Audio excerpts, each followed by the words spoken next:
Hello everyone. तो फिर आज हम स्टार्ट करते हैं हमारा जो फिफ्थ चैप्टर है, are environment energy flow in the ecosystem. तो इस चैप्टर में आप देख सकते हैं कि इन्वायरमेंट के बारे में बात हो रही है। इन्वायरमेंट मतलब क्या? इन्वायरमेंट मतलब आपके आसपास का एरिया, आप किस एरिया में रहते हैं, वो कैसा है, इस बारे में यहाँ पे बात हो रही है। और उस इन्वायरमेंट में किस तरह से एनर्जी जो है वो फ्लो हो रहा है। इसमें एक वर्ड दिया हुआ है कानी मछली।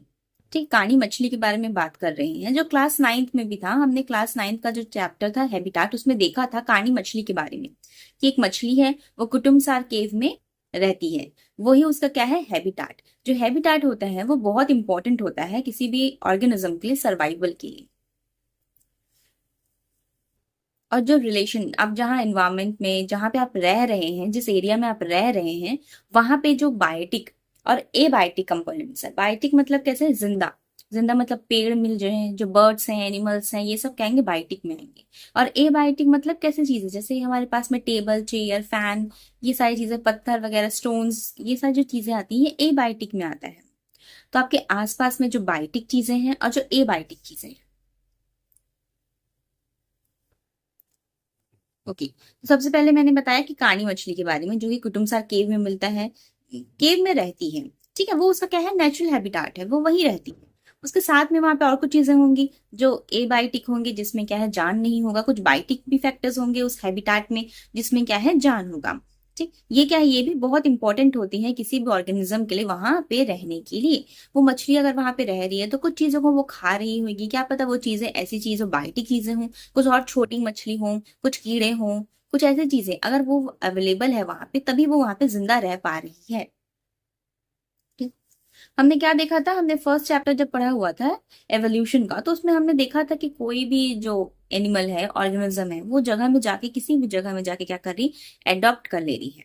ठीक, एडॉप्ट कर ले रही है उस जगह को। वहां के बायोटिक और एबायोटिक कुछ वहां कंडीशंस होंगे, कुछ चीजें होंगी, वो उसको क्या करे, सूट कर रहे हैं, जिसके कारण से वो क्या वहां पे सरवाइव कर पा रही है।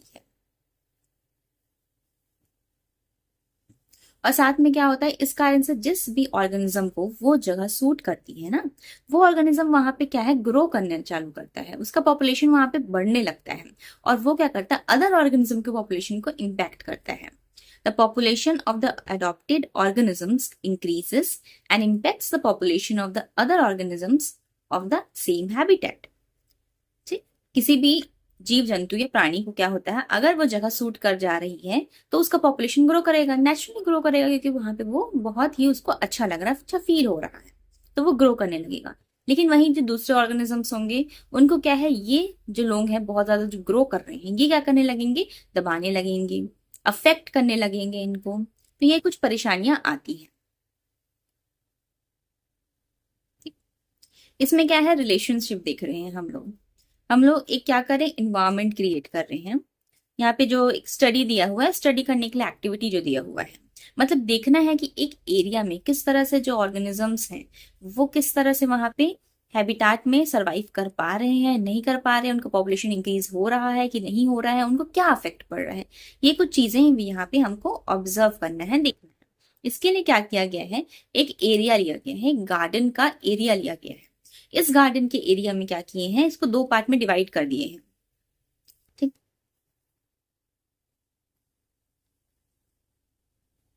गार्डन लेना है, ग्रासी लैंड लेना है, उसको क्या करना है, हमको ऑब्जर्व करना है रेगुलरली।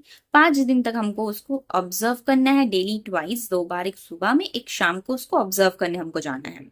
और हम लोग को क्या करना है, मार्क बनाना है, 1 meter, mark of 1 meter by 1 meter area here. 1 meter का एरिया हमको वहां पे बनाना है। फिर हमको क्या करना, ऑब्जर्व करना है, do you find any insects, frogs, birds और any other organism in the marked area.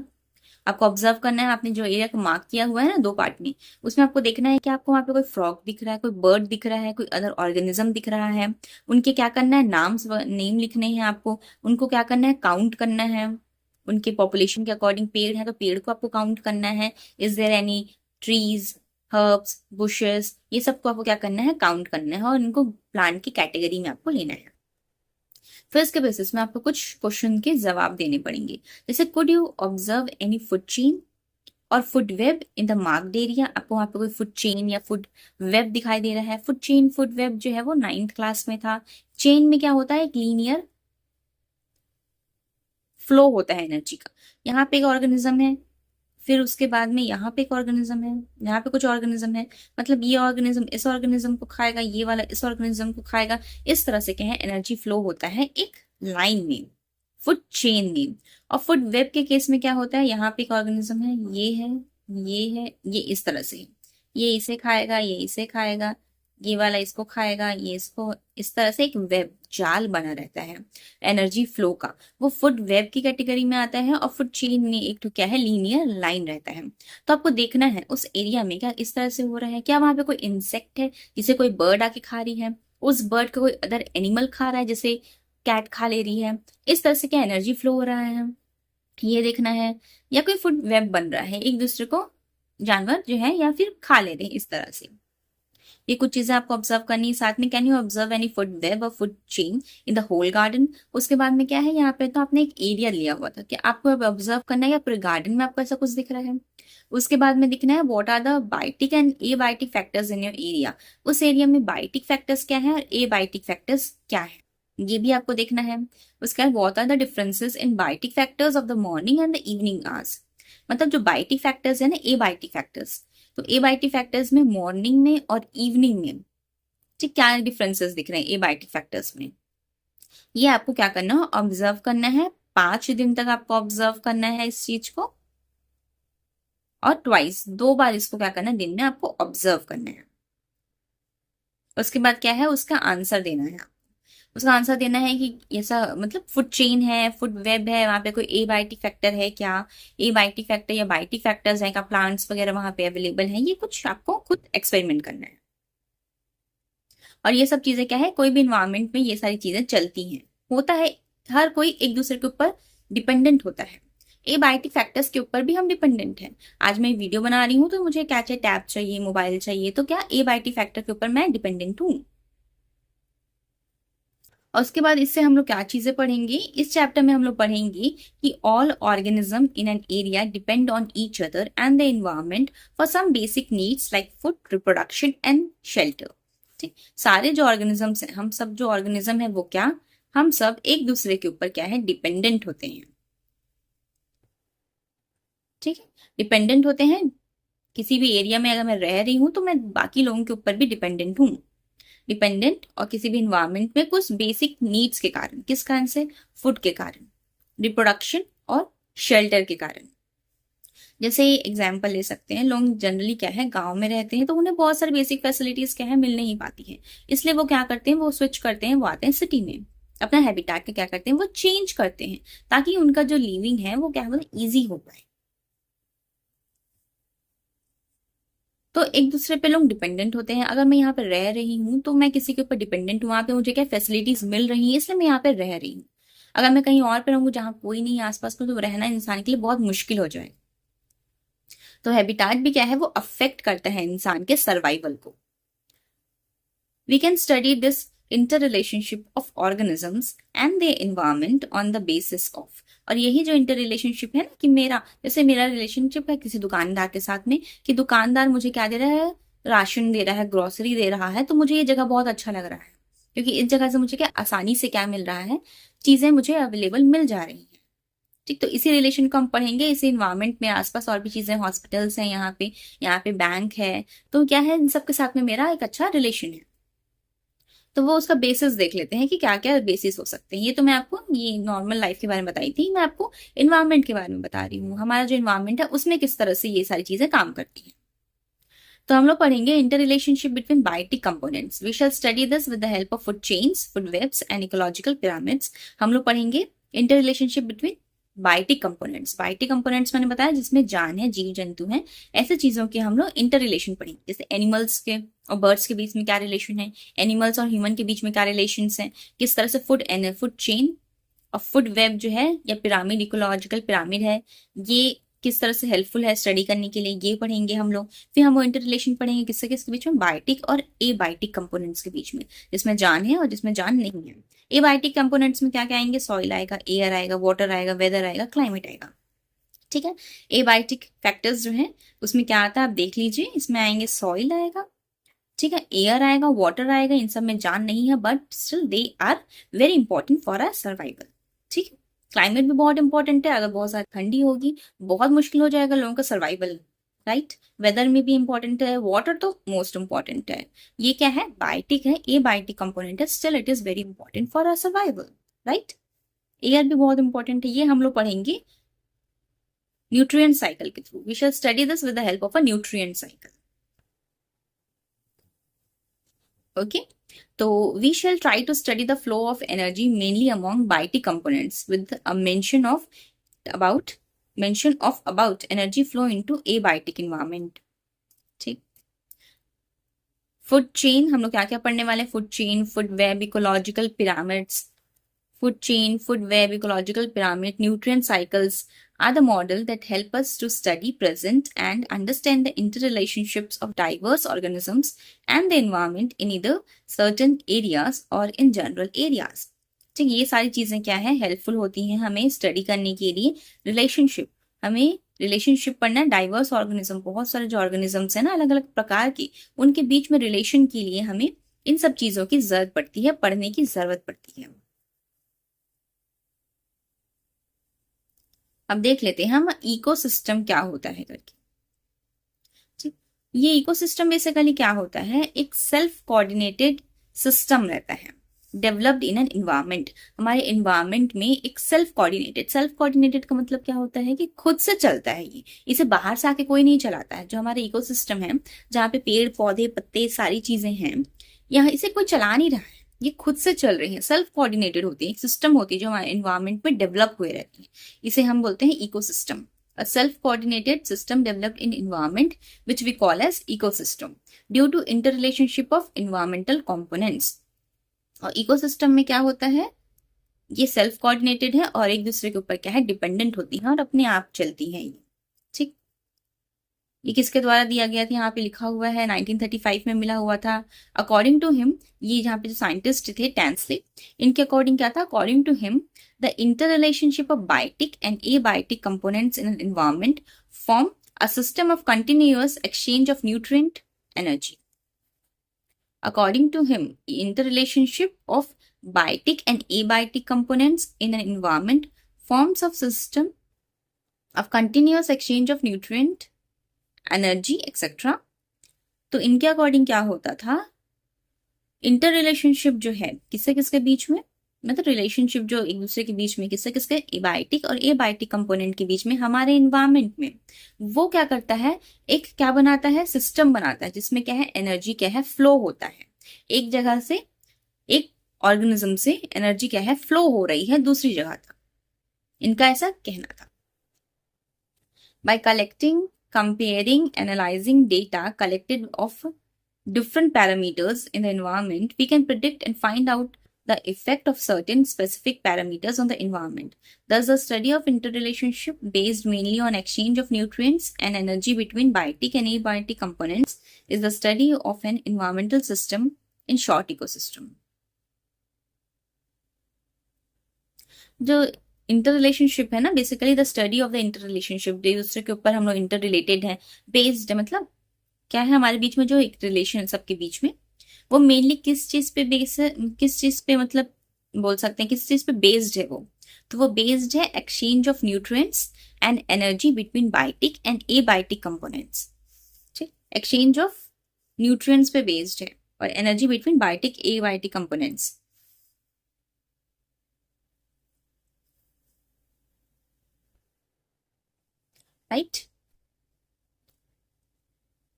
Right. अब उसके बाद में क्या है कि कोई भी जो इकोसिस्टम है जहाँ पे बायोटिक और एबायोटिक कंपोनेंट्स रह रहे हैं और एक दूसरे से क्या है, इंटरकनेक्टेड है, वो एरिया जरूरी नहीं है कि हमेशा एक जैसा, उस एरिया में क्या है, कुछ चेंजेस भी आ सकते हैं।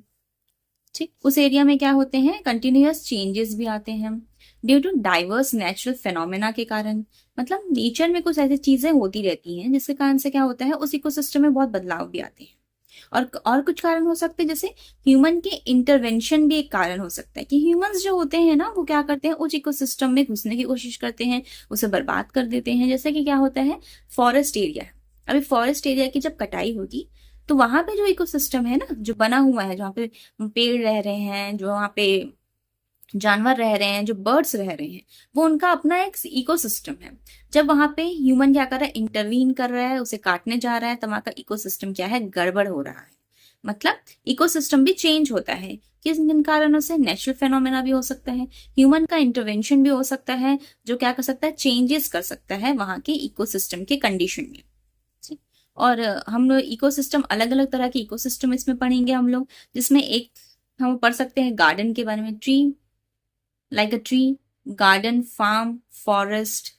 मतलब गार्डन देख सकते हैं, गार्डन का भी अपना एक इकोसिस्टम होता है। फार्म देख सकते हैं, फॉरेस्ट देख सकते हैं, फॉरेस्ट का अपना एक इकोसिस्टम होता है। हमने 9th में पढ़ा था काणी मछली के बारे में, कुटुमसार केव में जो वहां पे मिलती है। ठीक। वो भी एक इकोसिस्टम में रह रही। इकोसिस्टम क्या है, एक बहुत बड़ा इकोसिस्टम भी हो सकता है। इतना बड़ा इकोसिस्टम, ओशन की जितना बड़ा इकोसिस्टम भी हो सकता है, जिसमें अलग अलग तरह के क्या मिलते हैं हमको, एक्वेटिक एनिमल्स मिलते हैं। इतने अलग अलग तरह के मिलते हैं कि कोई नई खोज मिल जाती है कि नया तरह का हमें फिश दिखाई दे रहा है, कोई नया तरह का एक्वेटिक एनिमल दिखाई दे रहा है। मतलब इकोसिस्टम में बहुत अलग तरह के ऑर्गेनिजम्स रहते हैं। एक छोटा भी हो सकता है इकोसिस्टम, ठीक, जैसे एक सेल का। ठीक। Well small that of a cell, cell में भी बहुत सारी कुछ कुछ चीजें प्रेजेंट होती है, वो उसका अपना इकोसिस्टम है। और कुछ अदर माइक्रो ऑर्गेनिजम्स का भी इकोसिस्टम होता है, लाइक बैक्टीरिया, वायरसेस। ठीक। ये सब भी कुछ है। तो इकोसिस्टम मैंने बता दिया, एग्जाम्पल्स वगैरह मैंने इकोसिस्टम के आपको बता दिया कि क्या क्या एग्जाम्पल्स भी होते हैं करके, और किस तरह से इकोसिस्टम में हम जो ऑर्गेनिजम्स हैं वो दूसरे पे डिपेंडेंट रहते हैं। बायोटिक फैक्टर्स और एबायोटिक फैक्टर्स भी एक दूसरे के ऊपर क्या है, डिपेंडेंट रहते हैं। और फूड चेन, फूड वेब से हम क्या कर सकते हैं, स्टडी कर सकते हैं इन सारी चीजों को। ये था इसका कंक्लूजन। ठीक। अब इसमें हम लोग देखेंगे ecosystem of a rice farm. एक फील्ड है भाई हमारे पास में, ठीक है, जहाँ पे क्या है, धान उगाया गया है, राइस उगाया गया है, समझ लीजिए चावल की खेती की जा रही है। अब हम देखेंगे इस चावल का जो खेत है, इसका क्या है, अपना एक इकोसिस्टम होता है। चावल का जो खेत होता है, वहां जाएंगे आपको, वहां पानी भरा मिलेगा। अगर पानी डालना है, भर के रखते हैं तो पानी भरा हुआ मिलेगा। फिर वहां पर आपको कुछ इंसेक्ट्स मिल जाएंगे, वहां मछली मिल जाएगी, कोई मछली डाल देगा पता नहीं। कुछ कुछ चीजें आपको वहां पे क्या मिल ही जाती है। अब जाएंगे तो आपको कोई कीड़ा काट देगा, सांप काट दे, कुछ भी हो सकता है वहां पे। सांप भी उस इकोसिस्टम में रहने लग जाता है। तो वो क्या है, उसको सूट करता है, फेवरेबल अच्छा लगता है, तो वो अपना एक इकोसिस्टम वहां पे बन जाता है। अब देख लेते हैं कि एक फार्म जो रहता है राइस का, वहां पे राइस का जो फार्म है, आपको वहां पे क्या क्या चीजें आपको मिलेंगी।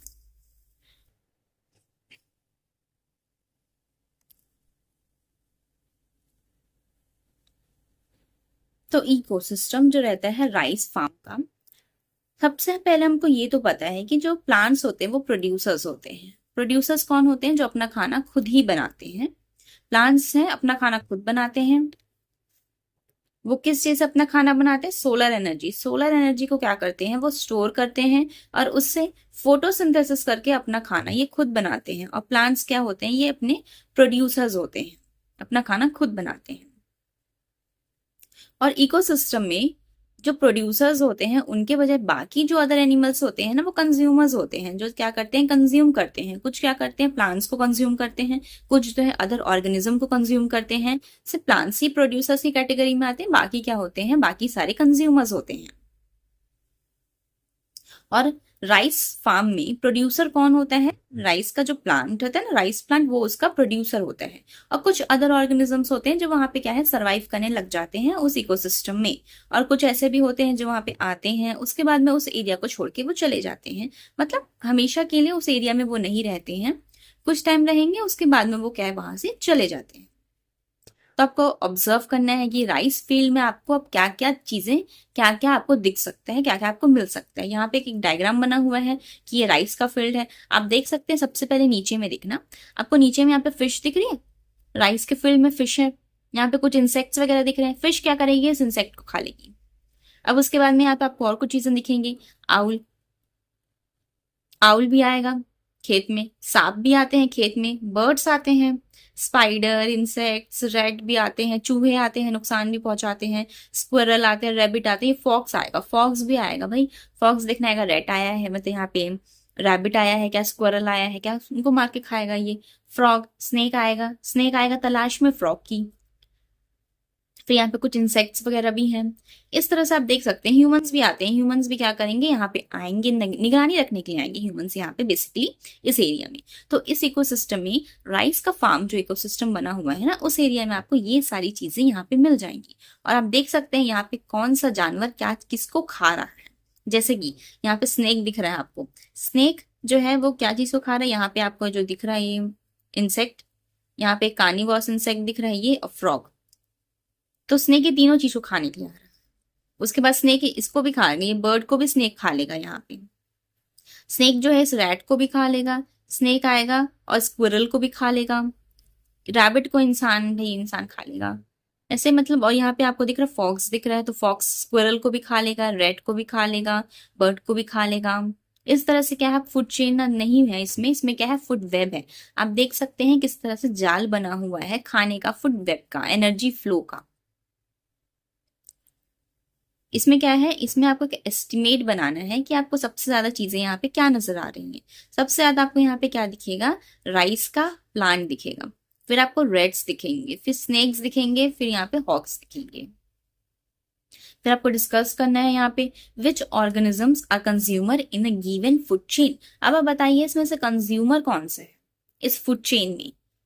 मैंने बताया प्रोड्यूसर कौन होते हैं, जो अपना खाना खुद बनाते हैं, और प्लांट्स ही बस इस कैटेगरी में आते हैं प्रोड्यूसर्स में। अब इसके बाद में जो इसमें कंज्यूमर्स हैं, स्नेक कंज्यूमर है, आउल कंज्यूमर है, स्क्विरल कंज्यूमर है, रैबिट कंज्यूमर है, रेड जो है वो भी कंज्यूमर है, सीड ईटिंग बर्ड्स जो है ना, जो सीड खाते हैं, वो भी कंज्यूमर है।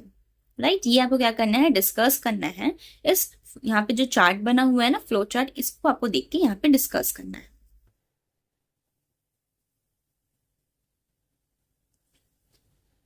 और इतनी ज्यादा डाइवर्सिटी है ना ऑर्गेनिजम्स में, मतलब इतने अलग अलग तरह के ऑर्गेनिजम्स हमारे इन्वायरमेंट में अवेलेबल हैं कि किसी भी तरह से है ना रिलेशन, कौन किसको खा रहा है, कौन किसको खा रहा है, कौन क्या खा रहा है, इस चीज में क्या रिलेशन निकालना बहुत मुश्किल है, बहुत मुश्किल हो जाता है, क्योंकि इतने अलग अलग तरह के क्या है एनिमल्स अवेलेबल हैं। तो फूड चेन के थ्रू इसको समझना ज्यादा मुश्किल है, क्योंकि वो लीनियरली चल रहा है। यहाँ पे देख सकते हैं किसी तरह से लीनियर नहीं है। तो फूड वेब क्या करता है, आपको बहुत मदद करता है कि आप एक वेब बनाएं, उसके थ्रू आप समझ सकें कि कौन किसको खा रहा है, ये सारी चीजें, और किस तरह से एनर्जी जो है वो फ्लो कर रही है।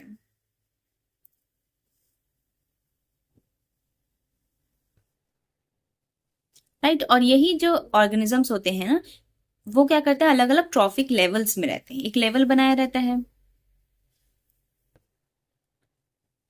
वो क्या है ट्रॉफिक लेवल रहता है। जैसे यहाँ पे कुछ कुछ वर्ड्स भी दिए हुए हैं।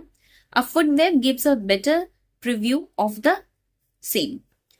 we find we find as we study the food chain and food web that some organisms are solely dependent on the plants। food chain और food web से हमको ये पता चलता है कुछ एनिमल्स जो है वो क्या है प्लांट्स पे पूरी तरह से डिपेंडेंट रहते हैं, कुछ एनिमल्स क्या होते हैं वो पूरी तरह से अदर ऑर्गेनिज्म पे अपने फूड के लिए डिपेंडेंट रहते हैं। ये हमको क्या बताता है, ये हमको आइडिया देता है that they are different levels in the relationship of eating and being eaten. ये हमको बताता है रिलेशन कि बहुत अलग तरह से रिलेशन है, डिफरेंट लेवल्स हैं, जिसमें क्या है इंसान एक किसी को खा रहा है या उसको कोई उसको और खा रहा है, इस तरह से। बीइंग इटन जिसको खाया जाता है ना, जैसे किसी इंसेक्ट को खा लिया तो वो प्रे होता है, वाइल जो खाता है, जो इंसेक्ट को खा रहा है, जैसे आउल खा रहा है, वो क्या है, वो प्रीडेटर है। ठीक, and we call this levels as trophic level. ये अलग अलग लेवल में होते हैं और इसे हम ट्रॉफिक लेवल बोलते हैं। द राइस प्लांट, जो राइस प्लांट होता है, जो प्रोड्यूसर होता है, वो एक ट्रॉफिक लेवल में होता है, while the rate another rate अलग में होगा, और रेट को खाने वाले हैं स्नेक है, हॉक है, ये अदर ट्रॉफिक लेवल में आएंगे। इकोसिस्टम एंड ट्रॉफिक लेवल, अब हम देख लेते हैं इकोसिस्टम और ट्रॉफिक लेवल को हम देख लेते हैं। तो पहले ट्रॉफिक लेवल में आप देख सकते हैं, फर्स्ट ट्रॉफिक लेवल में क्या आते हैं, प्रोड्यूसर्स आते हैं।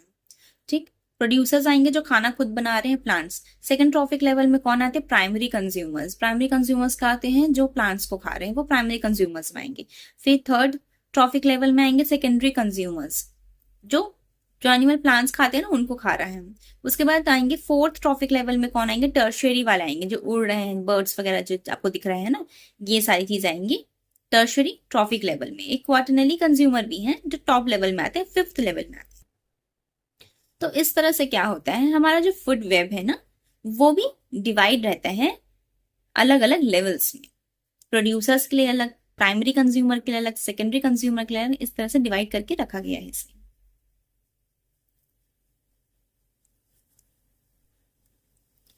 तो इस चैप्टर का मैंने इंट्रोडक्शन आपको दे दिया है कि आपने इकोसिस्टम देखा कि इकोसिस्टम क्या होता है, इसमें बायोटिक और एबायोटिक फैक्टर्स क्या होते हैं और किस तरह से ये एक दूसरे पे क्या है इंटरडिपेंडेंट होते हैं, और इनको स्टडी करने के लिए हमें क्या food chain, food web, ecological pyramid, इन सब चीजों की क्या है मदद लेनी पड़ती है। फिर हमने एक राइस फार्म का एग्जाम्पल देखा हुआ था कि राइस फार्म में कौन कौन एनिमल्स या ऑर्गेनिजम्स रह रहे हैं और किस तरह से वो इंटरडिपेंडेंट है, और उन्हें पढ़ने के लिए हमें फूड चेन या फूड वेब की जरूरत पड़ती है। बट फूड चेन से हम नहीं पढ़ सकते क्योंकि इतने डाइवर्स, इतने अलग अलग तरह के एनिमल्स हैं कि फूड चेन के थ्रू पढ़ना बहुत मुश्किल है।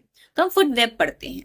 फूड वेब से क्या है इजी हो जाता है, एनर्जी फ्लो किस तरह से हो रहा है ये हमारे लिए पढ़ना।